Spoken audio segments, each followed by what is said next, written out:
পেঁয়াজ অন্যতম একটি মশলা ফসল, আবার সালাদ হিসেবেও এর বেশ জনপ্রিয়তা রয়েছে। সকল রান্নায় অর্থাৎ তরকারিতে কিন্তু পেঁয়াজ অপরিহার্য, বাধ্যতামূলক। পেঁয়াজ ছাড়া তরকারি কল্পনাও করা যায় না। আবার আমরা বাঙালিরা খাবারের সাথে অর্থাৎ ভাত তরকারির সাথে কিন্তু কাঁচা পেঁয়াজ খেয়ে থাকি। ঝালমুড়িতেও কাঁচা পেঁয়াজের বেশ কদর রয়েছে।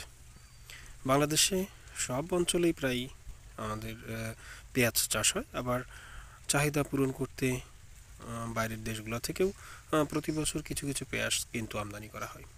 তো আজকে আপনাদের সাথে কথা বলবো পেঁয়াজের একটি রোগ নিয়ে, যেটা অতি পরিচিত একটা সমস্যা। সেটা হচ্ছে পেঁয়াজের আগা মরা বা পার্পল ব্লস।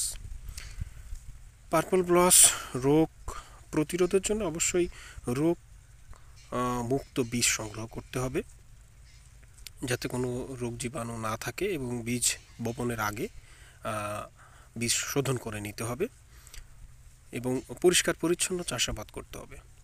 এরপরেও যদি রোপণ পরবর্তীতে এই পার্পল ব্লস দেখা যায়, তাহলে ইপ্রোডিয়ান গ্রুপের ছত্রাকনাশক অথবা ইপ্রোডিয়ান প্লাস কার্বেন্ডাজিম কম্বিনেশন, এই গ্রুপের ছত্রাকনাশক প্রতি লিটার পানিতে 2 গ্রাম হারে মিশিয়ে ভালোভাবে গাছ ভিজিয়ে স্প্রে করে দিতে হবে।